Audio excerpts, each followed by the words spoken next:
नमोऽस्तु भूताय सहस्रमूर्तये सहस्रपादाक्षिशिरोरुवाहवे सहस्रनाम्ने पुरुषाय शाश्वते सहस्रकोटियुगधारिणे नमः। तपस्वाध्याय शुश्रूषा कृष्णपूजारतुम्यं ವಿಶ್ವೇಶಮಿಷ್ಟದಂ ಚಕ್ರವರ್ತಿನಂ. ಎಲ್ಲರಿಗೂ ಸ್ವಾಗತ.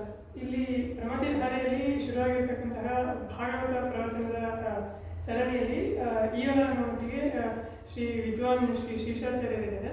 ಇವರು ವಿಶ್ವೇಶತೀರ್ಥರಲ್ಲಿ ಅಧ್ಯಯನ ಮಾಡಿದ್ದಾರೆ. ಅಲ್ಲಿ ಅವರ ಪಂಚಮ ಪರ್ಯಾಯದಲ್ಲಿ ಉಡುಪಿಯ ರಾಜಾಂಗಣದಲ್ಲಿ ವಿಶ್ವೇಶತೀರ್ಥರು ಮಹಾಭಾರತದ ಪ್ರವಚನಗಳನ್ನು ಮಾಡ್ತಿದ್ರು. ಆ ಪ್ರವಚನಗಳ ಸಾರವನ್ನು ಇವರು ವಿಜಯವಾಣಿ ಅನ್ನೋ ಪತ್ರಿಕೆಯಲ್ಲಿ ಅದನ್ನು ಪ್ರಕಟಣೆ ಮಾಡ್ತಿದ್ರು. ಅದರ ಎಲ್ಲದನ್ನು ಒಂದು ಕಂಪೈಲ್ ಮಾಡಿ ಮಹಾಭಾರತ ಸಾರೋದ್ಧಾರ ಅಂತ ಹೇಳಿ ಪುಸ್ತಕವನ್ನು ಬರೆದಿದ್ದಾರೆ. ಇವತ್ತು ನಮ್ಮಲ್ಲಿ ಅದೇ ವಿಷಯದ ಬಗ್ಗೆ ಮಾತಾಡಲಿಕ್ಕೆ ಅವರಿದ್ದಾರೆ. ಇವತ್ತು ನಾಳೆ ಅವರ ಪ್ರವಚನಗಳಿರುತ್ತೆ, ನಡೆಸ್ಕೊಳ್ಬೇಕು ಆಸಕ್ತಿ ಇದೆ.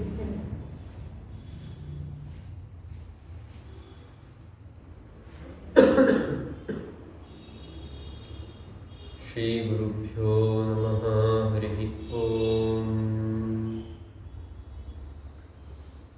ಜನ್ಮಾದ್ಯಸ್ಯ ಯತೋನ್ವಯಾದಿತರತಶ್ಚಾರ್ಥೇಷ್ವಭಿಘ್ನಸ್ವರಾಟ್ ತೇನೇ ಬ್ರಹ್ಮಹೃದಾಯ ಆದಿಕವಯೇ ಮುಹ್ಯಂತಿ ಯಂ ಸೂರಯಃ ತೇಜೋ ವಾರಿಮೃದಾಂ ಯಥಾ ವಿನಿಮಯೋ ಯತ್ರ ತ್ರಿಸರ್ಗೋ ಮೃಷಾ ಧಾಮ್ನಾ ಸ್ವೇನ ಸದಾ ನಿರಸ್ತಕುಹಕಂ ಸತ್ಯಂ ಪರಂ ಧೀಮಹಿ. ಧರ್ಮಃ ಪ್ರೋಜ್ಜಿತಕೈತವೋತ್ರ ಪರಮೋ ನಿರ್ಮತ್ಸರಾಣಾಂ ಸತಾಂ ವೇದ್ಯಂ ವಾಸ್ತವಮತ್ರ ವಸ್ತು ಶಿವದಂ ತಾಪತ್ರಯೋನ್ಮೂಲನಂ.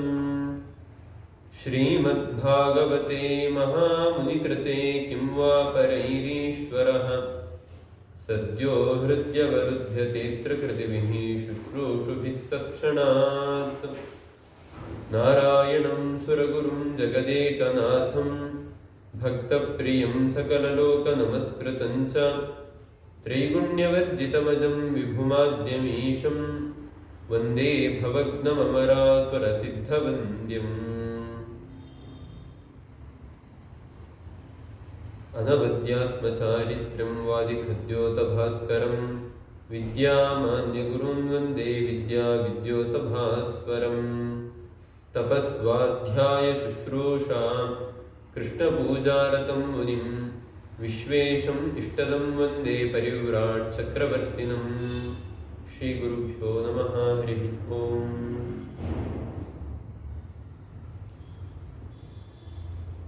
ಪೂರ್ಣ ಪ್ರಮತಿಯ ಒಂದು ಪ್ರಮತಿಧಾರೆ ಅನ್ನುವ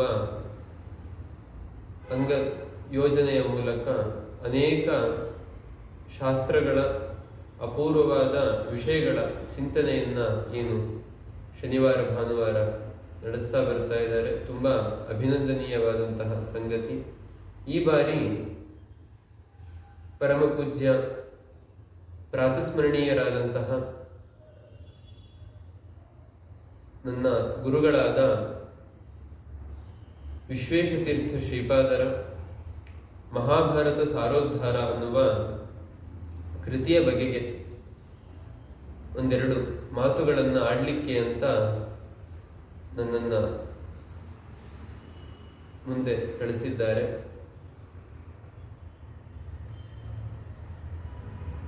ಮಹಾಭಾರತದ ಬಗ್ಗೆ ನಿಮಗೆಲ್ಲ ಗೊತ್ತೇ ಇದೆ. ನಮ್ಮ ದೇಶದ ಜೀವ ಮಹಾಭಾರತ ರಾಮಾಯಣಗಳು. ವೇದವ್ಯಾಸ ದೇವರೇ ಮಹಾಭಾರತದಲ್ಲಿ ಹೇಳುವಂತೆ ಯದಿ ಹಾಸ್ತಿ ತದನ್ಯತ್ರ ಯನ್ನೇ ಹಾಸ್ತಿ ನ ತತ್ಕ್ವಚಿತ್ ಅಂತ ಹೇಳ್ತಾರೆ. ಇಲ್ಲಿ ಏನಿದೆಯೋ ಅದೇ ಬೇರೆ ಕಡೆ ಎಲ್ಲ ಇರೋದು. ಇಲ್ಲಿ ಇಲ್ಲದೆ ಇರುವ ಸಂಗತಿ ಬೇರೆ ಎಲ್ಲೂ ಕೂಡ ಸಿಗ್ಲಿಕ್ಕೆ ಸಾಧ್ಯ ಇಲ್ಲ ಅಂತ. ಹಾಗಾಗಿ ಇಂತಹ ಒಂದು ಅದ್ಭುತವಾದಂತಹ ವೈಶಿಷ್ಟ್ಯ ನಾವು ಮಹಾಭಾರತದಲ್ಲಿ ಕಾಣ್ತೇವೆ. ಸುಮಾರು 1,00,000 ಶ್ಲೋಕಗಳಿಂದ ಕೂಡಿರುವಂತಹದ್ದು ಮಹಾಭಾರತ. ನಮ್ಮ ಇತಿಹಾಸದಲ್ಲಿ ಯಾರೇ ಒಬ್ಬ ದೊಡ್ಡ ವ್ಯಕ್ತಿ ಅವನು ತುಂಬಾ ದೊಡ್ಡ ಸಾಧನೆಯನ್ನ ಮಾಡಿದ್ದಾನೆ ಅಂತ ಅಂದ್ರೆ ಅದರ ಹಿಂದೆ ರಾಮಾಯಣ ಅಥವಾ ಮಹಾಭಾರತಗಳ ಪ್ರಭಾವ ತುಂಬಾ ಗಾಢವಾಗಿ ಇರೋದನ್ನ ನಾವು ಗಮನಿಸಬಹುದು. ರಾಮಾಯಣ ಮಹಾಭಾರತಗಳ ಪ್ರಭಾವದಿಂದ ಇವತ್ತು ಸಾವಿರಾರು ಕೃತಿಗಳು ಈ ದೇಶದಲ್ಲಿ ನಿರ್ಮಿತವಾಗಿದೆ, ರಚಿಸಲ್ಪಟ್ಟಿದೆ ಅಂತಂದ್ರೆ ಅವುಗಳ ವೈಶಿಷ್ಟ್ಯ ಅದು ಸಮುದ್ರದಂತೆ. ಸಮುದ್ರದ ಆಳವನ್ನ ಹೊಕ್ಕು ಎಷ್ಟು ನಾವು ಮುತ್ತು ರತ್ನಗಳನ್ನ ಹೆಕ್ಕಿದರೂ ಕೂಡ ಅದು ಖಾಲಿ ಆಗೋದು ಅಂತ ಇಲ್ಲ, ಮತ್ತಷ್ಟು ಹೊಸ ಹೊಸ ಅಪೂರ್ವ ವಿಷಯಗಳು ಸಿಗ್ತಾನೆ ಇರುತ್ತೆ. ಹಾಗೆ ಮಹಾಭಾರತ ರಾಮಾಯಣಗಳು ಅದರಲ್ಲಿ ಒಂದು ಅನೇಕ ದೃಷ್ಟಿಕೋನಗಳಲ್ಲಿ ನಾವು ನೋಡ್ತಾ ಹೋಗ್ಬೋದು. ಒಂದು ಹೊಸ ಹೊಸ ವಿಷಯಗಳು, ಹೊಸ ಹೊಸ ಅಪೂರ್ವವಾದ ವಿಷಯಗಳು ಸಿಗುತ್ತೆ ಅಂತ. ಮತ್ತೊಂದು ದೃಷ್ಟಿಕೋನ ನಮ್ಮ ಬದುಕಿಗೆ ಮಹಾಭಾರತ ರಾಮಾಯಣಗಳು ಹೇಗೆ ಕೆಲಸ ಮಾಡುತ್ತೆ ಅಂತ. ಅಂದ್ರೆ ಅವುಗಳ ಪ್ರಭಾವ, ಅವುಗಳ ಅಧ್ಯಯನವನ್ನು ಮಾಡ್ತಾ ಇದ್ರೆ ನಮ್ಮ ಜೀವನದ ಎಷ್ಟೋ ಸಮಸ್ಯೆಗಳಿಗೆ ಅದು ಅಲ್ಲಿ ನಮಗೆ ಉತ್ತರ ಸಿಗುತ್ತೆ. ಎಲ್ಲವೂ ಕೂಡ ನಮ್ಮ ಸಮಸ್ಯೆಗೆ ನೇರವಾಗಿ ಉತ್ತರ ಸಿಗಬೇಕು ಅಂತ ಇಲ್ಲ, ಅದಕ್ಕೊಂದು ಮಾರ್ಗದರ್ಶನ ಸಿಗುತ್ತೆ. ಎಷ್ಟೋ ಸಮಸ್ಯೆಗಳು ಯಾರ ಹತ್ರ ಹೋದ್ರು, ಎಂಥ ಜ್ಯೋತಿಷಿಗಳ ಹತ್ರ ಹೋದ್ರು, ಪುರೋಹಿತರ ಹತ್ರ ಹೋದ್ರು, ಎಲ್ಲಿ ಹೋದ್ರು, ದೊಡ್ಡ ದೊಡ್ಡ ಸೈಕಿಯಾಟ್ರಿಸ್ಟ್ಗಳ ಹತ್ರ ಹೋದ್ರು ಕೂಡ ಪರಿಹಾರ ಆಗಿರೋದಿಲ್ಲ ಸಮಸ್ಯೆಗಳು. ಇಂತಹ ಎಲ್ಲೂ ಪರಿಹಾರ ಆಗದೇ ಇರುವ ಸಮಸ್ಯೆಗಳಿಗೆಲ್ಲ ಪರಿಹಾರವನ್ನ ನಾವು ಮಹಾಭಾರತದಲ್ಲಿ ಕಾಣಬಹುದು. ಹೀಗೆ ಮಹಾಭಾರತದ ವೈಶಿಷ್ಟ್ಯವನ್ನ ನಾವು ತುಂಬಾ ಅದು ಅಧ್ಯಯನ ಮಾಡಿಯೇ ತಿಳಿಲಿಕ್ಕೆ ಸಾಧ್ಯ. ಈ ನಿಟ್ಟಿನಲ್ಲಿ ನಮ್ಮ ಗುರುಗಳು ನಿಮಗೆಲ್ಲ ಗೊತ್ತಿರುವಂತೆ ಹಿಂದೂ ಧರ್ಮದ ರಕ್ಷಣೆಗೋಸ್ಕರ, ಸನಾತನ ಸಂಸ್ಕೃತಿಯ ರಕ್ಷಣೆಗೋಸ್ಕರ, ಅದರಲ್ಲೂ ಕೂಡ ವಿಶೇಷವಾಗಿ ಮಧ್ವ ಸಿದ್ಧಾಂತದ ಪ್ರಚಾರಕ್ಕೋಸ್ಕರ ತಮ್ಮ ಜೀವನವನ್ನ ಮುಡಿಪಾಗಿಟ್ಟು ಆರ್ಷ ಜೀವನವನ್ನ ನಡೆಸಿದಂತಹ ಈ ಶತಮಾನ ಕಂಡ ದೊಡ್ಡ ಜ್ಞಾನಿಗಳು, ಅವರು ತಮ್ಮ 5ನೆಯ ಐತಿಹಾಸಿಕ ಪರ್ಯಾಯದ ಸಂದರ್ಭದಲ್ಲಿ ಪ್ರತಿನಿತ್ಯ ಸಂಜೆ ರಾಜಾಂಗಣದಲ್ಲಿ ಮಹಾಭಾರತದ ಕುರಿತಾಗಿ ಪ್ರವಚನವನ್ನು ಮಾಡ್ತಾ ಇದ್ರು. ಇವತ್ತು ನಾವು ಅನೇಕ ಪ್ರವಚನಗಳನ್ನು ಕೇಳ್ತೀವಿ, ಅನೇಕ ವಿದ್ವಾಂಸರು ಅನೇಕ ವಿಷಯಗಳ ಬಗ್ಗೆ ಪ್ರವಚನವನ್ನು ಕೇಳ್ತೀವಿ. ಸಾಮಾನ್ಯ ಪ್ರವಚನ ಕೇಳಿ ಕೇಳಿ ಕೇಳಿ ಅಭ್ಯಾಸ ಆದವರಿಗೆ ಅಂದಾಜಾಗುತ್ತೆ ಇವರು ಎಷ್ಟು ಅಧ್ಯಯನ ಮಾಡಿದ್ದಾರೆ, ಇವರು ಈ ಪ್ರವಚನ ಮಾಡಬೇಕಾದ್ರೆ ಎಷ್ಟು ಪೂರ್ವಾವಲೋಕನ ಮಾಡಿಕೊಂಡು ಬಂದು ಹೇಳ್ತಾ ಇದ್ದಾರೆ ಅನ್ನೋದು ಗೊತ್ತಾಗುತ್ತೆ. ಸಾಮಾನ್ಯ ವಿದ್ವಾಂಸರು ಪ್ರವಚನ ಮಾಡಬೇಕಾದ್ರೆ ಪೂರ್ವಾವಲೋಕನ ಮಾಡ್ತಾರೆ, ಇಲ್ಲ ಅಂತ ಏನಲ್ಲ. 1 ಗಂಟೆ ಪ್ರವಚನ ಅಂದ್ರೆ ಒಂದು ಅರ್ಧ ಮುಕ್ಕಾಲು ಗಂಟೆ ಅದ್ರ ಬಗ್ಗೆ ಪೂರ್ವಾವಲೋಕನ ಮಾಡ್ಕೊಂಡು ಬರೋದು ಕ್ರಮ ಇರುತ್ತೆ. ಆದ್ರೆ ನಮ್ಮ ಗುರುಗಳು ನೋಡಿ, ಸುಮಾರು ಅವರ 84-85 ಆ ಇಳಿ ವಯಸ್ಸಿನಲ್ಲಿ ಮಾಡಿದಂತಹ ಪ್ರವಚನ ಇದಕ್ಕೆ ತುಂಬಾ ಮಹತ್ವ ಇದೆ. ಯಾಕೆ ಅಂತಂದ್ರೆ ತಮ್ಮ ಸಮಗ್ರ ಜೀವನದ ಅನುಭವದ ಪರಿಪಾಕವಾಗಿ ಹೊರಹೊಮ್ಮಿದಂತಹ ಕೃತಿ ಇದು. ಗುರುಗಳು ಪ್ರವಚನ ಮಾಡಬೇಕಾದ್ರೆ ಹೇಗ್ ಮಾಡ್ತಾ ಇದ್ರು ಅನ್ನೋದನ್ನ ನಾವು ಗಮನಿಸಬೇಕು. ಭಗವಂತನ ಅನುಗ್ರಹದಿಂದ 2 ವರ್ಷ ಸುಧಾಪಾಠಕ್ಕೆ ಅಂತ ಗುರುಗಳ ಜೊತೆಗೆ ಇರುವಂತಹ ಸೌಭಾಗ್ಯ ಸಿಕ್ಕಿತ್ತು. ಹಾಗಾಗಿ 24 ಗಂಟೆಯೂ ಕೂಡ ಗುರುಗಳ ಜೊತೆಗೆ ಇರ್ತಾ ಇದ್ವಿ. ಬೆಳಿಗ್ಗೆ 3 ಗಂಟೆಗೆ ಎಡ್ತಾ ಇದ್ರು ಸ್ವಾಮಿಗಳು. ಬೆಳಿಗ್ಗೆ 3ಕ್ಕೆ ಎದ್ರೆ ಸುಮಾರು 5 ಗಂಟೆಗೆ ನಮಗೆ ಸುಧಾಪಾಠ ಆರಂಭ. ಬೆಳಿಗ್ಗೆ 3 ಗಂಟೆಯಿಂದ 5ರ ತನಕ ಮಹಾಭಾರತ ಪೂರ್ವಾವಲೋಕನ ಮಾಡೋರು. ಸುಮಾರು ಆ 2 ಗಂಟೆಯಲ್ಲಿ 1,500-2,000 ಶ್ಲೋಕದ ತನಕ ಅವರು ಅಧ್ಯಯನ ಮಾಡ್ತಾ ಇದ್ರು. ಕಣ್ಣಾರೆ ನೋಡ್ತಾ ಇದ್ವಿ. ಸರಿ, 2-3 ಗಂಟೆ ಪೂರ್ವಾವಲೋಕನ ಮಾಡಿ ಪ್ರವಚನ ಮಾಡ್ತಾ ಇದ್ದಿದ್ದು ಎಷ್ಟೊತ್ತು ಅಂತಂದ್ರೆ ಕೇವಲ 15ರಿಂದ 20 ನಿಮಿಷ. 20 ನಿಮಿಷ ದಾಟಿದ್ದು ಅಂತ ಯಾವತ್ತೂ ಕೂಡ ಇಲ್ಲ. ಅಂದ್ರೆ ನಾವು 15 ನಿಮಿಷ ಮಾತಾಡಬೇಕು ಅಂತ ಅಂದ್ರೆ ಅದರ ಹಿಂದೆ ಪೂರ್ವಾವಲೋಕನ 2 ಗಂಟೆ 3 ಗಂಟೆ ಮಾಡಿದ್ರೂ ಕೂಡ ಸಾಕಾಗೋದಿಲ್ಲ. ವರ್ಷಗಟ್ಟಲೆ ಅಧ್ಯಯನ ಇರಬೇಕು. ಇವತ್ತೆಲ್ಲರಿಗೂ ಏನ್ ದುರಭ್ಯಾಸ ಅಂತಂದ್ರೆ ಸ್ವಲ್ಪ ಓದಿದ ಕೂಡಲೇ ಅದನ್ನ ಮಾತಾಡಬೇಕು, ಅದ್ರ ಬಗ್ಗೆ ಹೇಳಬೇಕು, ಅದ್ರ ಬಗ್ಗೆ ನನಗೆಲ್ಲ ಗೊತ್ತಿದೆ, ನಾನು ಎಲ್ಲ ತಿಳ್ಕೊಂಡ್ಬಿಟ್ಟಿದ್ದೀನಿ ಅನ್ನೋ ಒಂದು ಭ್ರಮೆಯಲ್ಲಿ ಇರ್ತಾರೆ. ಆದರೆ ವಾಸ್ತವಿಕವಾಗಿ ನಮ್ಮ ಮಾತಿಗೆ ತೂಕ ಬರೋದು ಯಾವಾಗ ಅಂತ ಅಂದ್ರೆ ತುಂಬಾ ಆಳವಾದ ಅಧ್ಯಯನವನ್ನು ಮಾಡಿ ಅದರ ಬಗೆಗೆ ನಾವು ಮಾತನಾಡಿದಾಗ ಅದಕ್ಕೆ ತೂಕ ಬರುತ್ತೆ. ಹಾಗೆ ಗುರುಗಳು ಸುಮಾರು ನಮ್ಮ ರಾಮವಿಠಲಾಚಾರ್ಯರು ಯಾವಾಗಲೂ ಒಂದು ಮಾತು ಹೇಳ್ತಾ ಇದ್ರು, ನೀವು ಸ್ವಾಮಿಗಳನ್ನ ಇವಾಗ ನೋಡ್ತಾ ಇದ್ದೀರಾ, ಆದರೆ ನಾವು ನಮ್ಮ ಯೌವನದಲ್ಲಿ ಗುರುಗಳನ್ನು ನೋಡ್ತಾ ಇರಬೇಕಾದ್ರೆ ಸ್ವಾಮಿಗಳು ಪ್ರತಿ ವರ್ಷ ಚಾತುರ್ಮಾಸ್ಯದ ಸಂದರ್ಭದಲ್ಲಿ ಪೂರ್ಣ ಮಹಾಭಾರತ ಮತ್ತೆ ರಾಮಾಯಣ ಪಾರಾಯಣ ಮಾಡ್ತಾ ಇದ್ರು ಅಂತ ನಮಗೆ ಕೇಳೇ ರೋಮಾಂಚನ ಆಗ್ತಿತ್ತು. ಯಾಕೆಂದ್ರೆ ಸಮಗ್ರ ಮಹಾಭಾರತ ಪಾರಾಯಣ ಮಾಡಬೇಕು ಅಂದ್ರೆ 1,00,000 ಶ್ಲೋಕ, ಅದೇ ರೀತಿ ಸಮಗ್ರ ವಾಲ್ಮೀಕಿ ರಾಮಾಯಣ ಪಾರಾಯಣ ಮಾಡಬೇಕು ಅಂದ್ರೆ 24,000 ಶ್ಲೋಕ. 1,24,000 ಶ್ಲೋಕ ಪಾರಾಯಣ ಮಾಡೋದು, ಅದು ಚಾತುರ್ಮಾಸ್ಯ ಅಂದ್ರೆ ಸುಮಾರು 2-2.5 ತಿಂಗಳ ಅಂತರದಲ್ಲಿ ಅಂತ ಅಂದ್ರೆ ಆಶ್ಚರ್ಯ ಆಗ್ತಾ ಇತ್ತು. ಹೀಗೆ ತಮ್ಮ ಜೀವನದ ಉದ್ದಕ್ಕೂ ಕೂಡ ಗುರುಗಳು ಅದನ್ನ ತುಂಬಾ ನೂರಾರು ಬಾರಿ ಅಧ್ಯಯನ ಮಾಡಿ ಅದರ ಸಾರವನ್ನ ಪ್ರವಚನದಲ್ಲಿ ಹೇಳ್ತಾ ಇದ್ರು. ಕೇಳ್ತಾ ಇದ್ರೆ ಇಡೀ ರಾಜಾಂಗಣ ಮಂತ್ರಮುಗ್ಧವಾಗಿರ್ತಾ ಇತ್ತು. ಗುರುಗಳು ಆರಂಭ ಮಾಡಿ ಮುಗಿಸಿದ ಕೂಡಲೇ ಇಷ್ಟು ಬೇಗ ಮುಗಿದು ಹೋಯ್ತಾ, 20 ನಿಮಿಷ ಪ್ರವಚನ ಏನ್ 2 ನಿಮಿಷದಲ್ಲಿ ಮುಗಿದು ಹೋಯ್ತೇನೋ ಅನ್ನುವಂತಹ ಅನುಭವ. ಪ್ರತಿಯೊಂದು ಪ್ರಸಂಗಗಳು ಕೂಡ ನಮಗೆ ಮಹಾಭಾರತದ ಬಗೆಗೆ ಒಂದು ಸಾಮಾನ್ಯವಾದ ಪರಿಚಯ ಎಲ್ಲರಿಗೂ ಕೂಡ ಇರುತ್ತೆ. ಆ ಸಾಮಾನ್ಯವಾದ ಒಂದು ಪರಿಚಯವನ್ನು ಇಟ್ಟುಕೊಂಡು ಗುರುಗಳ ಈ ಚಿಂತನೆಯನ್ನು ನಾವು ಕೇಳ್ತಾ ಹೋದ್ರೆ ಪ್ರತಿಯೊಂದು ಪ್ರಸಂಗಗಳಲ್ಲೂ ಕೂಡ ಒಂದು ಹೊಸ ದೃಷ್ಟಿಕೋನ, ಹೊಸ ಆಯಾಮ, ಮತ್ತೆ ಯಾವುದೇ ಒಂದು ಕಥೆಯನ್ನು ಹೇಳಬೇಕಾದ್ರೂ ಕೂಡ ಇದರ ಸಂದೇಶ ಏನು. ನಾವು ಸುಮ್ಮನೆ ಕತೆ ನೋಡ್ತೀವಿ, ಅದನ್ನ ಮಕ್ಕಳಿಗೆ ಹೇಳ್ತೀವಿ, 4-6 ಜನಕ್ಕೆ ಹೇಳ್ತೀವಿ ಅಷ್ಟೇ ಅಂತ ಬಿಟ್ಟು ಬಿಡ್ತೀವಿ. ಆದರೆ ಆ ಕಥೆಯ ಮೂಲಕ ವ್ಯಾಸರು ನಮ್ಗೆ ಏನೋ ಒಂದು ಸಂದೇಶವನ್ನು ಕೊಡ್ತಾ ಇರ್ತಾರೆ.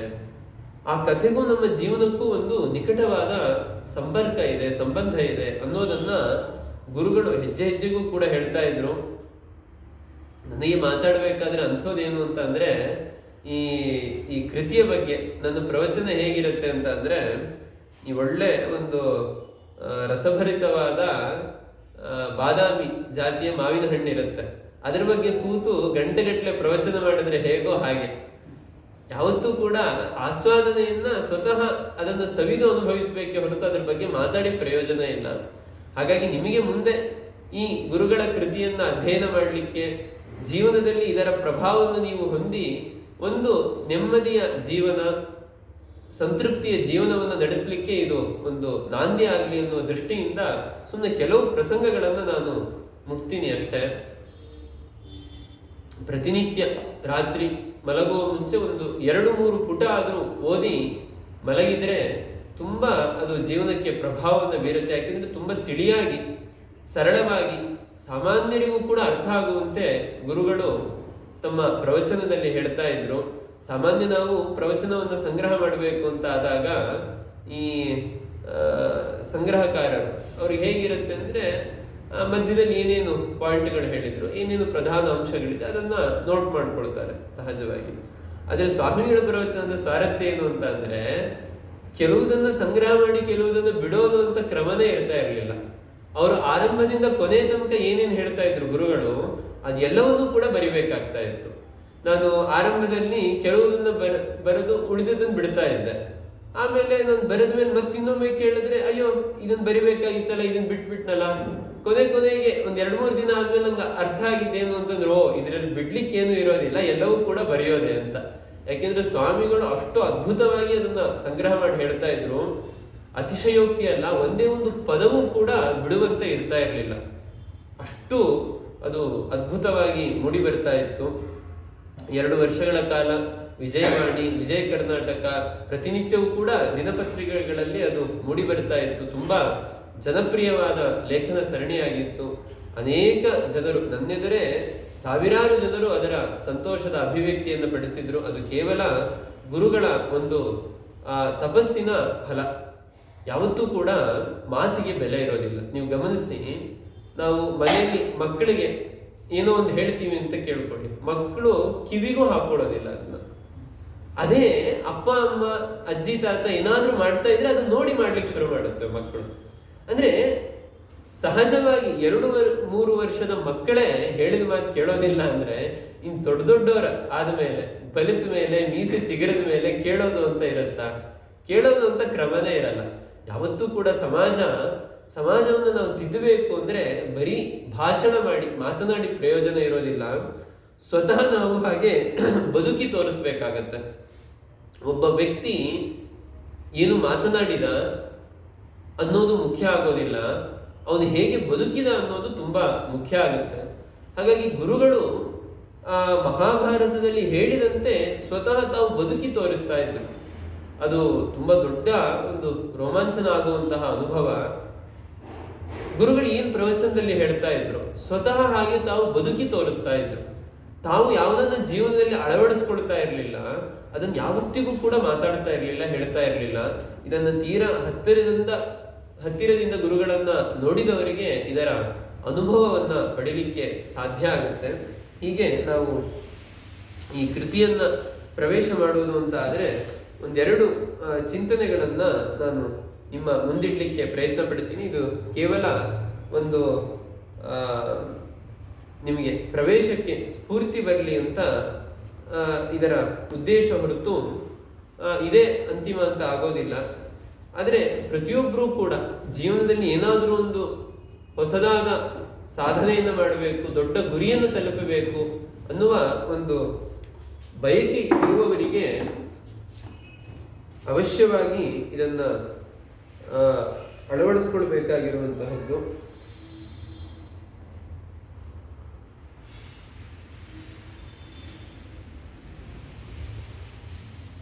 ಈ ಸಮುದ್ರವನ್ನ ವರ್ಣನೆ ಮಾಡಬೇಕಾದ್ರೆ ಅಥವಾ ಒಂದು ಅದ್ಭುತವಾದ ವಸ್ತುವನ್ನ ವರ್ಣನೆ ಮಾಡಬೇಕಾದ್ರೆ ಪೂರ್ಣ ಹೇಳಲಿಕ್ಕೆ ಅಂತ ಆಗೋದಿಲ್ಲ. ಸುಮ್ಮನೆ ಕೆಲವು ಪ್ರಸಂಗಗಳನ್ನ ಹೇಳಬಹುದು.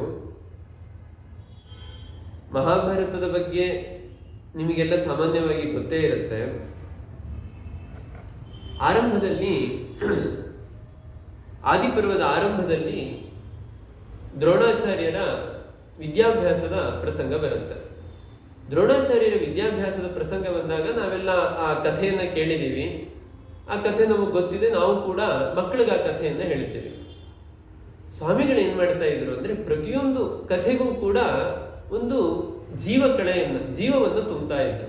ಅಂದ್ರೆ ಆ ಕಥೆಯನ್ನು ಸುಮ್ಮನೆ ಹಾಗೆ ಜಡವಾಗಿ ಆ ಕಥೆಯನ್ನು ನಾವು ಕೇಳಿ ಬಿಟ್ಟುಬಿಡೋದಲ್ಲ, ಆ ಕಥೆಗೂ ನಮಗೂ ಒಂದು ಸಂಬಂಧ ಇದೆ, ಅದರಿಂದ ನಾವು ಕಲಿಯೋದು ತುಂಬಾ ಇದೆ ಅಂತ. ನೋಡಿ, ದ್ರೋಣಾಚಾರ್ಯರ ಒಂದು ಶಸ್ತ್ರಾಭ್ಯಾಸದ ಪ್ರಸಂಗ. ರಾಜಕುಮಾರರಿಗೆಲ್ಲ ಭೀಷ್ಮಾಚಾರ್ಯರು ವಿದ್ಯಾಭ್ಯಾಸವನ್ನು ಮಾಡಿಸ್ಬೇಕು ಅಂತ ಯೋಚನೆ ಮಾಡುತ್ತಾರೆ. ಆಗ ದ್ರೋಣರ ಬಳಿ ಕಳಿಸಿದ್ರೆ ತುಂಬಾ ಚೆನ್ನಾಗಿ ಇವರು ಸಿದ್ಧ ಆಗ್ತಾರೆ ಅನ್ನುವ ದೃಷ್ಟಿಕೋನದಲ್ಲಿ ಭೀಷ್ಮಾಚಾರ್ಯರು ದ್ರೋಣಾಚಾರ್ಯರ ಬಳಿ ಬಿಡುತ್ತಾರೆ. ಇದು ನೋಡಿ, ನಾವಿಲ್ಲಿ ಗಮನಿಸಬೇಕು, ಸ್ವತಃ ಭೀಷ್ಮಾಚಾರ್ಯರು ತುಂಬಾ ದೊಡ್ಡ ಜ್ಞಾನಿಗಳು. ಅವರಿಗೆ ಶಾಸ್ತ್ರದಲ್ಲಿ ಮತ್ತೆ ಶಸ್ತ್ರದಲ್ಲಿ ಅವರಿಗೆ ಸಮಾನರಾದವರು ಯಾರೂ ಕೂಡ ಇರಲಿಲ್ಲ. ಪರಶುರಾಮ ದೇವರ ಬಳಿ ಬೇಕಾದಷ್ಟು ವಿದ್ಯಾಭ್ಯಾಸವನ್ನು ಮಾಡಿದವರು. ಆದರೂ ಕೂಡ ಎಲ್ಲಿ ತನ್ನ ಮೊಮ್ಮಕ್ಕಳು ಅಜ್ಜ ಅನ್ನುವ ಸಲಿಗೆಯಲ್ಲಿ ಸರಿಯಾಗಿ ವಿದ್ಯಾಭ್ಯಾಸ ಮಾಡ್ತಾರೋ ಇಲ್ಲೋ ಅನ್ನುವ ದೃಷ್ಟಿಯಿಂದ ದ್ರೋಣರ ಬಳಿ ವಿದ್ಯಾಭ್ಯಾಸಕ್ಕೆ ಅಂತ ಬಿಡ್ತಾರೆ. ವಿದ್ಯಾಭ್ಯಾಸಕ್ಕೆ ಅಂತ ಬಿಟ್ಟಾಗ ನಮಗೆ ಸಾಮಾನ್ಯವಾಗಿ ಅನ್ಸುತ್ತೆ ದ್ರೋಣಾಚಾರ್ಯರ ವಿದ್ಯಾಭ್ಯಾಸ ಅದು ಕೇವಲ ಒಂದು ಕೌರವ ಪಾಂಡವರಿಗೆ ಮಾತ್ರ ಸೀಮಿತವಾಗಿತ್ತು ಅಂತ. ಹಾಗಲ್ಲ. ಆ ಕಾಲದಲ್ಲಿ ಭೀಷ್ಮರು ಎಷ್ಟು ದೊಡ್ಡ ವ್ಯವಸ್ಥೆಯನ್ನ ಮಾಡಿದ್ರು ಅಂತ ಅಂದ್ರೆ, ದೇಶ ವಿದೇಶಗಳಿಂದ ನೂರಾರು ರಾಜಕುಮಾರರು ಬಂದು ದ್ರೋಣರ ಬಳಿ ವಿದ್ಯಾಭ್ಯಾಸಕ್ಕೆ, ಶಸ್ತ್ರದ ವಿದ್ಯಾಭ್ಯಾಸಕ್ಕೆ ಮತ್ತೆ ಶಾಸ್ತ್ರದ ವಿದ್ಯಾಭ್ಯಾಸಕ್ಕೆ ಅಂತ ಬರ್ತಾರೆ. ಆ ಕಾಲದಲ್ಲಿ ಒಂದು ದೊಡ್ಡ ಅಂತಾರಾಷ್ಟ್ರೀಯ ಒಂದು ಗುರುಕುಲ ಅಲ್ಲಿ ಆರಂಭ ಆಗಿರುತ್ತೆ. ಇಂತಹ ಗುರುಕುಲದಲ್ಲಿ ದ್ರೋಣರ ಬಳಿ ಎಲ್ಲ ಪಾಂಡವರು ಮತ್ತೆ ಕೌರವರು ವಿದ್ಯಾಭ್ಯಾಸವನ್ನು ಮಾಡ್ತಾ ಇರ್ತಾರೆ. ವಿದ್ಯಾಭ್ಯಾಸವನ್ನು ಮಾಡುವ ಸಂದರ್ಭದಲ್ಲಿ ಅದರಲ್ಲಿ ಪ್ರಧಾನವಾಗಿ ನಾವು ಅರ್ಜುನನ ಪ್ರಸಂಗವನ್ನು ನೋಡುತ್ತೀವಿ. ಅರ್ಜುನನ ಪ್ರಸಂಗವನ್ನು ನೋಡಬೇಕಾದ್ರೆ ಅವನಿಗೆ ಎಲ್ಲಿಲ್ಲದ ಒಂದು ಆಸಕ್ತಿ ಇರುತ್ತೆ. ಆಸಕ್ತಿ ಇರಬೇಕಾದ್ರೆ ಮಹಾಭಾರತದಲ್ಲಿ ವ್ಯಾಸರು ಒಂದು ಪ್ರಸಂಗವನ್ನು ವರ್ಣನೆ ಮಾಡುತ್ತಾರೆ. ಯಾವಾಗಲೂ ಕೂಡ ಶಸ್ತ್ರಾಭ್ಯಾಸದಲ್ಲಿ ಅರ್ಜುನನಿಗೆ ಎಲ್ಲಿಲ್ಲದ ಆಸಕ್ತಿ ಇರುತ್ತೆ. ಆಸಕ್ತಿ ಇದ್ದಾಗ ಅವನು ಯಾವಾಗಲೂ ಅದರ ಅಭ್ಯಾಸವನ್ನು ಮಾಡ್ತಾ ಇರ್ತಾನೆ. ಒಮ್ಮೆ ರಾತ್ರಿಯ ಕಾಲದಲ್ಲಿ ಊಟಕ್ಕೆ ಅಂತ ಕುಳಿತಿರ್ತಾರೆ. ಎಲ್ಲರೂ ಕೂಡ ಊಟಕ್ಕೆ ಅಂತ ಕುಳಿತು ಊಟ ಮಾಡ್ತಾ ಇರ್ತಾರೆ. ಇದ್ದಕ್ಕಿದ್ದಂಗೆ ಗಾಳಿ ಬಂದು ದೀಪ ಶಾಂತ ಆಗಿ ಹೋಗುತ್ತೆ. ದೀಪ ಶಾಂತ ಆದ ಕೂಡಲೇ ಕತ್ಲು. ಸರಿ, ಕತ್ಲಲ್ಲಿ ಸಾಮಾನ್ಯವಾಗಿ ಧರ್ಮಶಾಸ್ತ್ರದ ಪ್ರಕಾರ ಕತ್ಲಲ್ಲಿ ಊಟ ಮಾಡೋ ಹಾಗಿಲ್ಲ ಅಂತ ಮಕ್ಕಳು ಹಾಗೆ ಕತ್ಲಲ್ಲಿ ತಟ್ಟೆಲಿರೋ ತುತ್ತು ನೇರವಾಗಿ ಬಾಯಿಗೆ ಹೋಯಿತು. ಅರ್ಜುನ ಅದನ್ನು ಗಮನಿಸ್ತಾನಂತ. ಅರ್ಜುನನಿಗೆ ಯೋಚನೆ ಆಗುತ್ತೆ, ಅಲ್ಲ ಕತ್ಲು ಕಾಣಿಸ್ತಾ ಇಲ್ಲ, ಆದರೆ ಕೈಯಲ್ಲಿರೋ ತುತ್ತು ನೇರವಾಗಿ ಬಾಯಿಗೆ ಹೋಗ್ತಾ ಇದೆ, ಹೇಗಿದು ಅಂದ್ರೆ ಅಭ್ಯಾಸ. ವರ್ಷಗಟ್ಟಲೆ ಅಭ್ಯಾಸ. ನೀವು ಎಂಥ ಕತ್ಲಿದ್ರು ಕೂಡ ನೇರವಾಗಿ ಕೈಯಲ್ಲಿರೋ ತುತ್ತು ಬಾಯಿಗೆ ಹೋಗುತ್ತೆ, ಎಲ್ಲೋ ಕಿವಿಗೋ ಕಣ್ಣಿಗೋ ತಾಗೋದಿಲ್ಲ. ಅರ್ಜುನ ಅದನ್ನ ಗಮನಿಸ್ತಾನೆ. ಓ, ಅಭ್ಯಾಸ ಮಾಡಿದ್ರೆ ಏನನ್ ಬೇಕಾದ್ರೂ ಸಾಧನೆ ಮಾಡ್ಲಿಕ್ಕಾಗತ್ತೆ ಅಂತ. ಅಲ್ಲಿ ತನಕ ಬರೀ ಹಗಲಿನಲ್ಲಿ ಮಾತ್ರ ಶಸ್ತ್ರಾಭ್ಯಾಸವನ್ನು ಮಾಡುತ್ತಾ ಇದ್ದ ಅರ್ಜುನ ಅವತ್ತಿನಿಂದ ಆ ಪ್ರಸಂಗದಿಂದ ಸ್ಫೂರ್ತಿ ತಗೊಂಡು ರಾತ್ರಿಯೂ ಕೂಡ ಕತ್ತಲಿನಲ್ಲಿ ಶಸ್ತ್ರಾಭ್ಯಾಸವನ್ನು ಮಾಡ್ಲಿಕ್ಕೆ ಆರಂಭ ಮಾಡಿದ. ಹೀಗೆ ಅಪ್ರತಿಮವಾದ ಒಂದು ಗುರಿಯನ್ನು ಅವನು ತಲುಪಲಿಕ್ಕೆ ಸಾಧ್ಯ ಆಯಿತು ಅಂತ. ಗುರುಗಳು ಈ ಪ್ರಸಂಗವನ್ನ ಉದಾಹರಣೆಯಾಗಿ ಕೊಟ್ಟು ಹೇಳ್ತಾ ಇದ್ರು. ಯಾವುದೇ ಒಂದು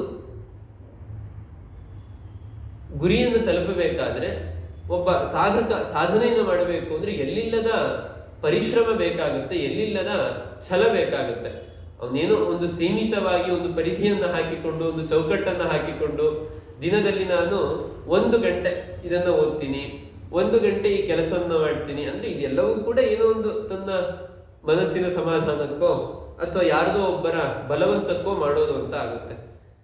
ಯಾವುದೇ ಒಂದು ವಿಷಯದಲ್ಲಿ ದೊಡ್ಡ ಸಾಧನೆಯನ್ನು ಮಾಡಬೇಕು, ಗುರಿಯನ್ನು ತಲುಪಬೇಕು ಅಂದ್ರೆ ಹಗಲು ರಾತ್ರಿ ಪರಿಶ್ರಮ ಬೇಕಾಗುತ್ತೆ. ನಾವಿವತ್ತು ವಿಜ್ಞಾನಿಗಳನ್ನ ನೋಡ್ತೀವಿ. ಒಬ್ಬ ಸೈಂಟಿಸ್ಟ್ ಏನಾದ್ರೂ ಒಂದು ಹೊಸತನ್ನ ಕಂಡುಹಿಡಿಬೇಕು ಅಂದ್ರೆ ಅವನೇನೋ ಮಧ್ಯಾಹ್ನ 3ರಿಂದ 4 ಅಂತ ಕೆಲಸ ಮಾಡೋದಿಲ್ಲ, ಹಗಲು ರಾತ್ರಿ ಅದಕ್ಕೆ ಅಂತ ದುಡಿತಾನೆ.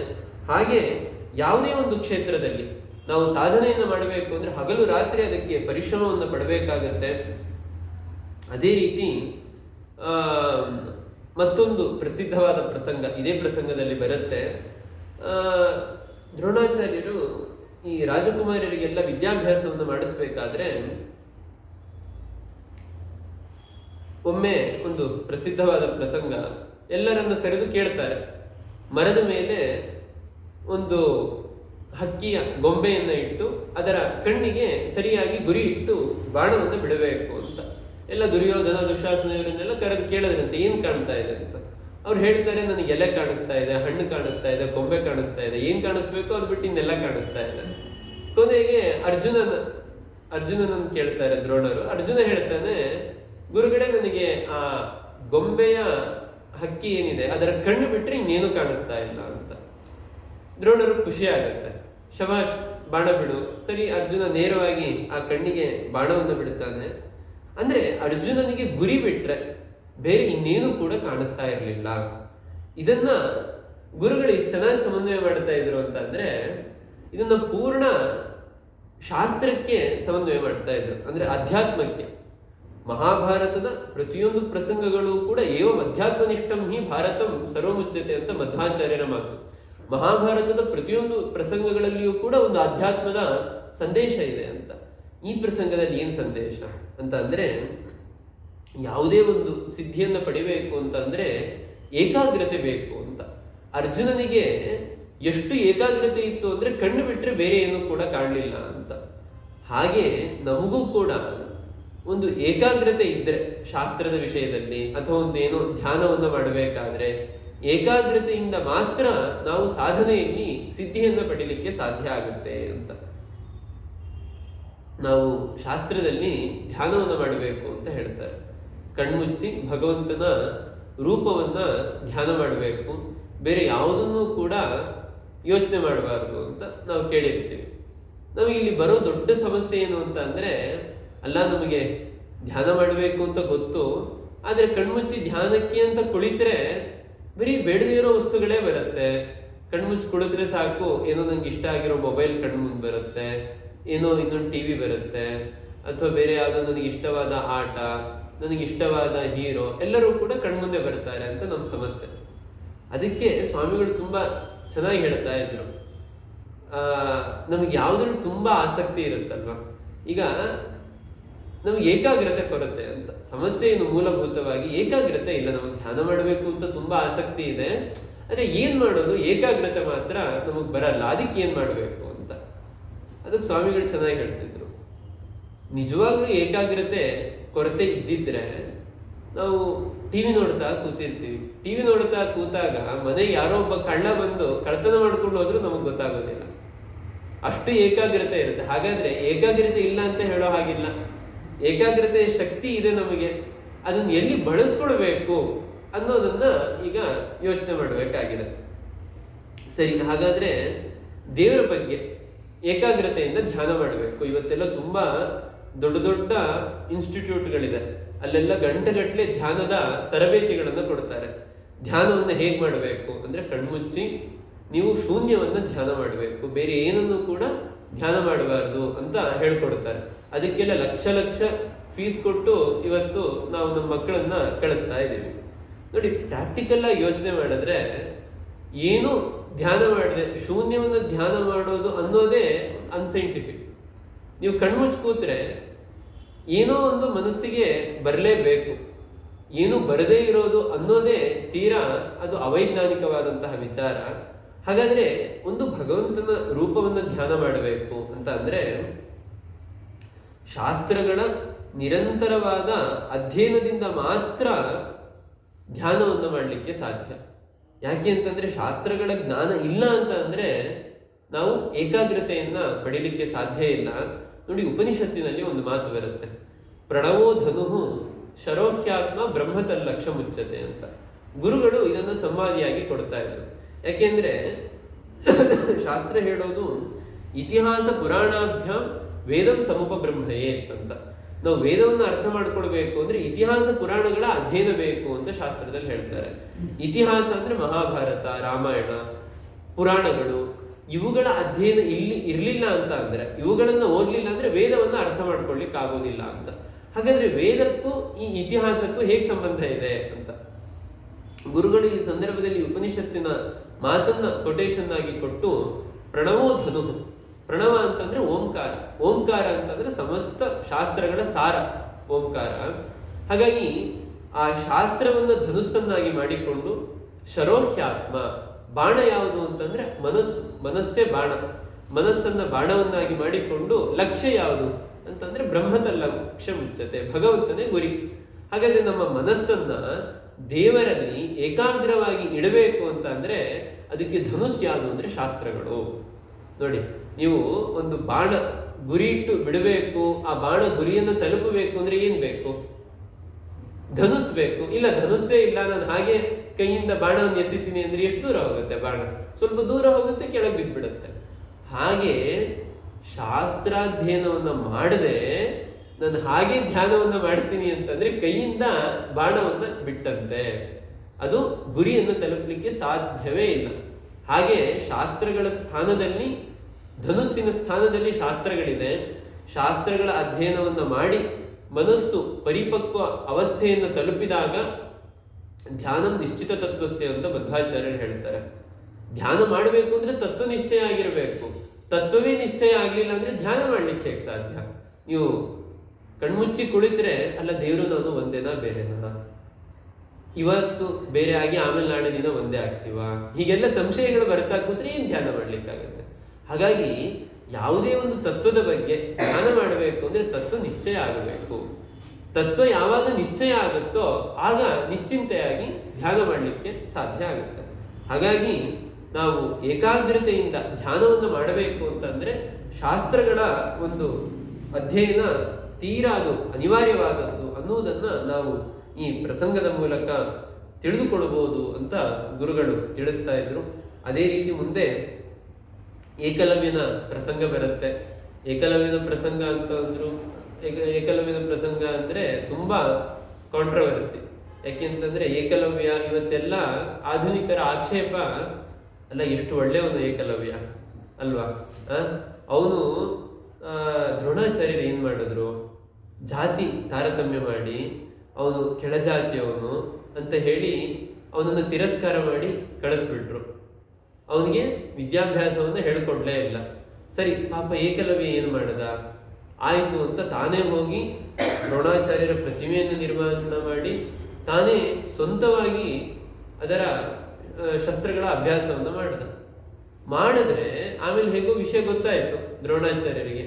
ಗೊತ್ತಾಗಿ ಏನ್ ಮಾಡಿದ್ರು, ಅವನ ಹೆಬ್ಬೆರಳನ್ನೇ ಕತ್ತರಿಸಿಕೊಡು ಅಂತ ಕೇಳಿಬಿಟ್ರು. ಎಷ್ಟು ಒಂದು ಜಾತಿ ತಾರತಮ್ಯ ಮಾಡುತ್ತಾರೆ, ಎಷ್ಟು ಒಂದು ಕೆಳವರ್ಗದವರನ್ನ ಮೇಲ್ವರ್ಗದವರು ತುಳಿಯುವ ಕೆಲಸವನ್ನು ಮಾಡಿದ್ದಾರೆ ಅಂತ ಇವತ್ತಿನ ಆಧುನಿಕರ ಆಕ್ಷೇಪ. ಗುರುಗಳು ಈ ಪ್ರಸಂಗವನ್ನು ಹೇಳಬೇಕಾದ್ರೆ ಹೇಳಿದ್ರು, ಒಂದು ಸಭೆಯಲ್ಲಿ ದೊಡ್ಡ ತುಂಬಿದ ಸಭೆಯಲ್ಲೇ ಒಬ್ರು ಈ ರೀತಿಯಾಗಿ ಆಕ್ಷೇಪವನ್ನು ಮಾಡಿದ್ರಂತೆ. ನಿಮ್ಮ ಇತಿಹಾಸ ಪುರಾಣಗಳಲ್ಲಿ, ನಿಮ್ಮ ಮಹಾಭಾರತಗಳಲ್ಲಿ ಬರೀ ಕೆಳಜಾತಿಯವರ ಶೋಷಣೆಯನ್ನೇ ಮಾಡಿದ್ದು, ಅವರ ತುಳಿಯುವ ಕೆಲಸವನ್ನೇ ಮಾಡಿದ್ದೆ ಬಿಟ್ರೆ ಏನೂ ಕೂಡ ಸಮಾನತೆಯನ್ನ ತೋರಿಸಿಲ್ಲ ಅಂತ. ಆಗ ಗುರುಗಳು ತುಂಬಾ ಅದ್ಭುತವಾಗಿ ಈ ಪ್ರಸಂಗಗಳಿಗೆ ಮನಸ್ಸಿಗೆ ಮುಟ್ಟುವಂತೆ ಉತ್ತರಗಳನ್ನ ಕೊಟ್ಟಿದ್ದಾರೆ.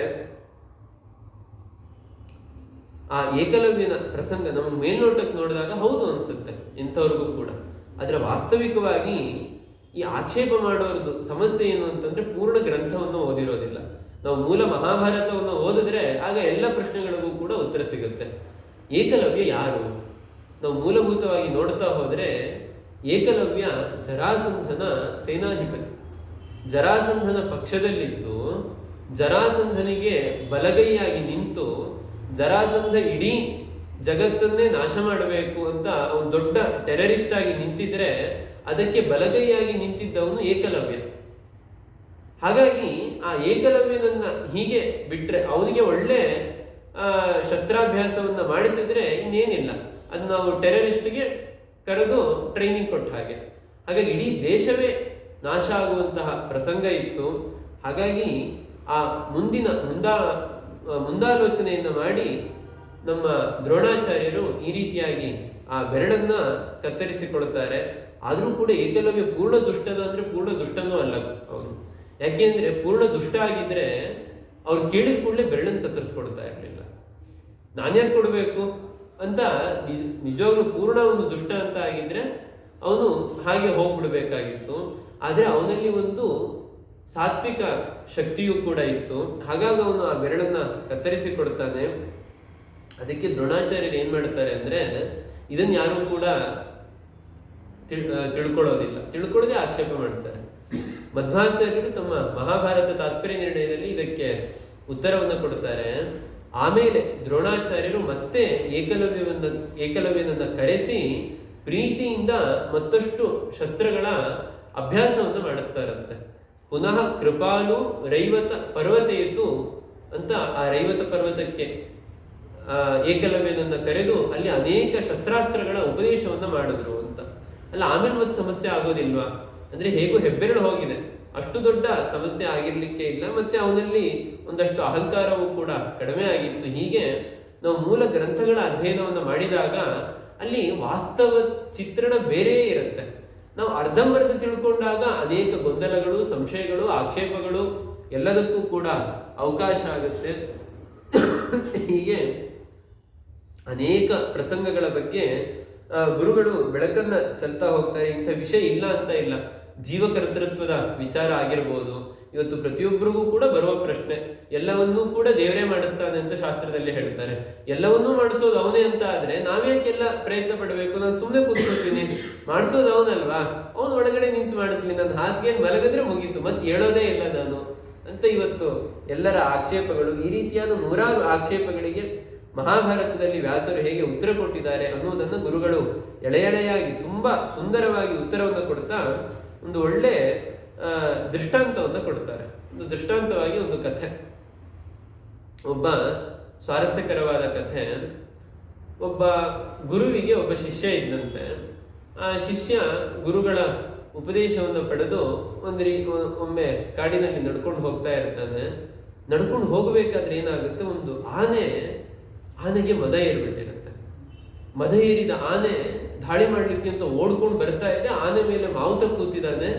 ಮಾವುತ ಹೇಳ್ತಾ ಇದ್ದಾನಂತೆ, ದೂರ ಸರಿ, ಆನೆ ಕಂಟ್ರೋಲ್ ತಪ್ಪಿಟ್ಟಿದೆ, ನೀನ್ ಇಲ್ಲೇ ದಾರಿಲ್ಲೇ ಬರ್ತಾ ಇದ್ರೆ ನೀನ್ ತುಳ್ಕೊಂಡು ಹೋಗ್ಬಿಡುತ್ತೆ, ನೀನ್ ಆ ಕಡೆ ಸೈಡ್ಗೆ ಹೋಗು ಅಂತ. ಇವನಿಗೆ ಶಿಷ್ಯನಿಗೆ ಏನು ಅಂತ ಅಂದ್ರೆ ಗುರುಗಳು ಉಪದೇಶ ಮಾಡಿದ್ದಾರೆ, ಎಲ್ಲವನ್ನೂ ಕೂಡ ದೇವರೇ ಮಾಡೋದು, ಎಲ್ಲರ ಒಳಗೂ ಕೂಡ ಇದ್ದು ದೇವರೇ ಪ್ರೇರಣೆ ಮಾಡೋದು. ಹಾಗಾಗಿ ಆ ಆನೆ ಒಳಗಡೆ ಇರೋದು ದೇವರಿಗೆ ನನ್ನನ್ನು ಬದುಕಿಸ್ಬೇಕು ಅಂತ ಇದ್ರೆ ನಾನು ಬದುಕ್ತೀನಿ, ನನಗೇನು ಕೂಡ ಆಗೋದಿಲ್ಲ. ಹಾಗಾಗಿ ನಾನು ಏನೂ ಪ್ರಯತ್ನ ಮಾಡೋದಿಲ್ಲ, ನಾನು ಹೀಗೆ ನಡ್ಕೊಂಡು ಹೋಗ್ತಾ ಇರ್ತೀನಿ, ದೇವರು ನನ್ನನ್ನು ಬದುಕಿಸ್ಬೇಕು ಅಂತ ಇದ್ರೆ ಅವನು ಪ್ರೇರಣೆ ಮಾಡಿ ಬದುಕಿಸ್ಲಿ, ನಾನು ಆ ಕಡೆ ಸರಿಯೋದಿಲ್ಲ ಅಂತ ಹಾಗೆಯೇ ನಡ್ಕೊಂಡು ಹೋಗ್ತಾನಂತೆ.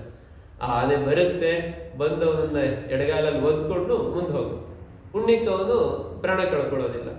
ಗುರುಗಳಿಗೆ ಗೊತ್ತಾಗುತ್ತೆ ಶಿಷ್ಯನ ಕತೆ, ಕೇಳ್ತಾರಂತೆ, ಅಲ್ಲ ಗುರುಗಳೇ ನೀವೇ ಹೇಳಿದ್ರಲ್ಲ ಎಲ್ಲನೂ ಕೂಡ ದೇವರೇ ಮಾಡೋದು ಅಂತ, ಅದಕ್ಕೆ ನಾನು ಏನೋ ಪ್ರಯತ್ನ ಪಡ್ಲಿಲ್ಲ ಅಂತ.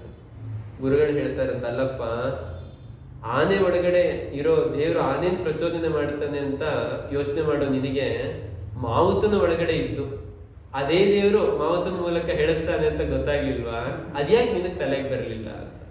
ಅಂದ್ರೆ ನಮ್ಮಲ್ಲಿ ಏನಾಗುತ್ತೆ ಅಂದ್ರೆ, ನಮಗೆ ಎಲ್ಲಿ ಬೇಕೋ ಅಲ್ಲಿ ಮಾತ್ರ ದೇವ್ರನ್ನ ತರ್ತೀವಿ, ನಮಗೆ ಎಲ್ಲಿ ಬೇಡವೋ ಅಲ್ಲಿ ದೇವರನ್ನ ಮರೆತು ಬಿಡ್ತೀವಿ. ಈ ರೀತಿಯಾದ ದ್ವಂದ್ವ ನಿಲುವುಗಳು ನಮ್ಮಲ್ಲಿ ಇರುತ್ತೆ. ಹೀಗೆ ಪ್ರತಿಯೊಂದು ಪ್ರಸಂಗ, ಪ್ರತಿಯೊಂದು ಪರ್ವಗಳನ್ನು ಹೇಳಬೇಕಾದ್ರೆ ತುಂಬಾ ಸುಂದರವಾಗಿ ನಮಗೆ ಮೂಲ ಮಹಾಭಾರತವನ್ನು ಓದಿದಾಗ ಎಷ್ಟೋ ಪ್ರಶ್ನೆಗಳಾಗಿ ಉಳಿಯುತ್ತೆ. ಅಂತ ಅನೇಕ ಪ್ರಶ್ನೆಗಳಿಗೆ ಗುರುಗಳು ಇದರಲ್ಲಿ ಉತ್ತರವನ್ನ ತಿಳಿಸ್ತಾ ಹೋಗ್ತಾರೆ. ಅದರಲ್ಲೂ ಕೂಡ ಭೀಷ್ಮ ಪರ್ವ, ಉದ್ಯೋಗ ಪರ್ವಕ್ಕೆಲ್ಲ ಬಂದ್ರೆ ಆ ಕೃಷ್ಣನ ಒಂದು ಸಂಧಾನದ ಪ್ರಸಂಗಗಳು, ಮುಂದೆ ಶಾಂತಿ ಪರ್ವದಲ್ಲಿ ಭೀಷ್ಮಾಚಾರ್ಯರು ಮಾಡುವ ಉಪದೇಶದ ಪ್ರಸಂಗ, ಹೀಗೆ ಪ್ರತಿಯೊಂದು ಪ್ರಸಂಗದಲ್ಲೂ ಕೂಡ ಅನೇಕ ಅಪೂರ್ವವಾದ ವಿಚಾರಗಳನ್ನ ಗುರುಗಳು ತಿಳಿಸ್ತಾ ಹೋಗಿದ್ದಾರೆ. ಇನ್ನಷ್ಟು ಕೆಲವು ಪ್ರಸಂಗಗಳನ್ನ ಮತ್ತೆ ನಾಳೆ ದಿನ ಸೇರಿದಾಗ ಅದರ ಚಿಂತನೆಯನ್ನ ನಡೆಸೋಣ. ಶ್ರೀಕೃಷ್ಣ ಅರ್ಪಣಮಸ್ತು.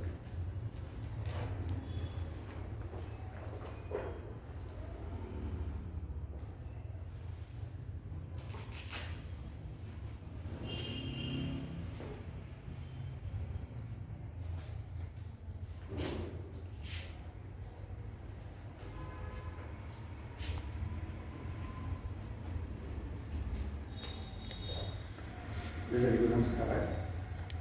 ಪೂರ್ಣ ಬ್ರಹ್ಮತಿ ಶಾಲೆಯ ಪ್ರಬಂಧಧಾರ ಕಾರ್ಯಕ್ರಮ ಶಾಲೆ ಕೇವಲ ಶಾಲೆಯ ಮಕ್ಕಳಿಗೆ ಮಾತ್ರ ಅಲ್ಲ, ಅದರ ಪೋಷಕರಿಗೂ ಶಿಕ್ಷಕರಿಗೂ ಹಾಗೂ ಸಮಾಜಕ್ಕೂ ಅದು ಶಾಲೆ ಆಗಬೇಕು ಅನ್ನೋ ಒಂದು ಧ್ಯೇಯೋದ್ದೇಶ ಇಟ್ಕೊಂಡು ಅನೇಕ ಕಾರ್ಯಕ್ರಮಗಳನ್ನು ಹಮ್ಮಿಕೊಡ್ತಾ ಇದೆ. ಅದರಲ್ಲಿ ಪ್ರಮತಿಧಾರ ಅನ್ನೋದು ಒಂದು ಪ್ರಮುಖವಾದಂಥ ಒಂದು ಕಾರ್ಯಕ್ರಮ. ಇದರಲ್ಲಿ ಶ್ರೇಷ್ಠ ವಿದ್ವಾಂಸರನ್ನು ಕರೆಸಿ ನಮ್ಮ ಶಾಲೆಯಲ್ಲಿ ಮಕ್ಕಳಿಗೆ ಹಾಗೂ ಪೋಷಕರಿಗೆ ಎಲ್ಲರಿಗೂ ಕೂಡ ಉಪನ್ಯಾಸಗಳನ್ನು ಕೊಡಿಸೋದು ಒಂದು ಕಾರ್ಯಕ್ರಮ. ಅದನ್ನು ಈಗ ಕಳೆದ 2-3 ತಿಂಗಳಿಂದ ಮಾಡ್ಕೊಂಡು ಬರ್ತಾ ಇದ್ದಾರೆ. ಅನೇಕ ವಿದ್ವಾಂಸರು ಇಲ್ಲಿ ಬಂದು ತಮ್ಮ ಜ್ಞಾನ ಸುಧೆಯನ್ನು ಹರಿಸಿದ್ದಾರೆ. ಅದು ಇಲ್ಲಿ ಇರುವಂಥ ಜನಗಳಿಗೆ ಮಾತ್ರವಲ್ಲದಿರ ಯೂಟ್ಯೂಬ್ ಮೂಲಕ ಅನೇಕರಿಗೆ ಅದು ತಲುಪುತ್ತಾ ಇದೆ. ಇವತ್ತಿನ ದಿವಸ ಕೃಪೆ ಮಾಡಿ ವಿದ್ವಾಂಸರಾದ ಶ್ರೀ ಶಿಕ್ಷಾಚಾರ್ಯರು ಬಂದು ಮಹಾಭಾರತ ಸಾರೋದ್ಧಾರದ ಬಗ್ಗೆ ಇಂದು ಮೊದಲ ಭಾಗವನ್ನು ಪ್ರಸ್ತುತಪಡಿಸಿದ್ದಾರೆ. ನಾಳೆ ಅದನ್ನು ಮುಂದುವರಿಸ್ತಾ ಇದ್ದಾರೆ. ಇದು ಏನು ಮಹತ್ವದ ಅಂಶ, ಒಂದು ನಮ್ಮೆಲ್ಲರ ಉದ್ದೇಶ ಇಲ್ಲಿ ಈಡೇರ್ತಾ ಇರೋದು ಅಂತಂದರೆ, ಆಚಾರ್ಯರು ಈಗಾಗಲೇ ಹೇಳಿದಾಗೆ ಹೊರಗಿನ ಸಮಾಜದಲ್ಲಿ ವಿಷಯ ಅರಿಯದೇ ಸಾಕಷ್ಟು ಪ್ರಮಾದಗಳಾಗ್ತಾ ಇದೆ. ಅಂದರೆ ನಾವು ಸರಿಯಾದ ಜ್ಞಾನವನ್ನು ನಾವು ಪ್ರಸರಿಸಿದರೆ ಬಹುಶಃ ಅಂತಹ ಉದ್ದಟತನಗಳು, ಅಂತಹ ಒಂದು ಅಹಂಕಾರ, ಕೋಪದಿಂದ ಬರುವಂತಹ ಭಾವಗಳು ಇದು ಕಡಿಮೆ ಆಗ್ತದೆ, ಒಳ್ಳೆಯ ಸಮಾಜ ನಿರ್ಮಾಣ ಆಗ್ತದೆ ಅಂತ ಅಂದ್ಬಿಟ್ಟು ಅದು ಬಹಳ ಮುಖ್ಯವಾದಂಥದ್ದು. ಯಾಕಂತಂದರೆ ಅವರ ದೃಷ್ಟಿಯಿಂದ ನೋಡಿದಾಗ ಅದು ಸರಿ ಅಂತ ಅನ್ಸುತ್ತೆ. ಯಾಕಂದರೆ ಅವ್ರಿಗೆ ಗೊತ್ತಿರೋದಿಲ್ಲ. ಉದಾಹರಣೆಗೆ ಅವರೀಗ ಏಕಲವ್ಯನ ಪ್ರಸಂಗ ಹೇಳಿದರು. ಸೊ ಹೀಗೆ ನಮಗೆ ಪೂರ್ತಿ ವಿಚಾರ ಗೊತ್ತಿಲ್ಲದೆ ಇದ್ದಾಗ ಅಂತಹ ಪ್ರಮಾದಗಳು ಸಂಭವಿಸುತ್ತೆ. ಅಂಥ ಒಂದು ಅಂಧಕಾರವನ್ನು ಕಳೆಯೋದು ಸಹ ಕಾರ್ಯವನ್ನು ಸಹ ಆಚಾರ್ಯರು ಮಾಡ್ತಾ ಇದ್ದಾರೆ. ಅವರಿಗೆ ನಮ್ಮ ಸಂಸ್ಥೆಯ ಪರವಾಗಿ, ನಮ್ಮೆಲ್ಲರ ಪರವಾಗಿ ಹಾಗೂ ಅಂತರ್ಜಾಲದಲ್ಲಿ ಯಾರು ನೋಡ್ತಾ ಇದ್ದಾರೆ ಅವರೆಲ್ಲರ ಪರವಾಗಿ ಹೃತ್ಪೂರ್ವಕವಾದಂಥ ಧನ್ಯವಾದಗಳನ್ನು ಅರ್ಪಿಸ್ತಾ ಇದ್ದೇನೆ. ತುಂಬ ಧನ್ಯವಾದಗಳು. ನಾಳೆ ದಯಮಾಡಿ ಇದನ್ನು ಮುಂದುವರಿಸಿ ಮುಂದಿನ ಶನಿವಾರ ಮತ್ತು ಭಾನುವಾರಗಳು ಸಹ ಹೀಗೆ ವಿದ್ವಾಂಸರಿಂದ ಇಲ್ಲಿ ಪ್ರವಚನಗಳಿರುತ್ತೆ. ಅದಕ್ಕೂ ತಾವು ದಯಮಾಡಿ ಆಗಮಿಸಿ ಕಾರ್ಯಕ್ರಮವನ್ನು ಯಶಸ್ವಿ ಮಾಡಬೇಕು. ಹಾಗೆಯೇ ನಮಗೆ ಪರಿಚಯ ಇರೋರನ್ನು ಹೇಳಿ ಮಾಡಬೇಕು. ಈಗಾಗಲೇ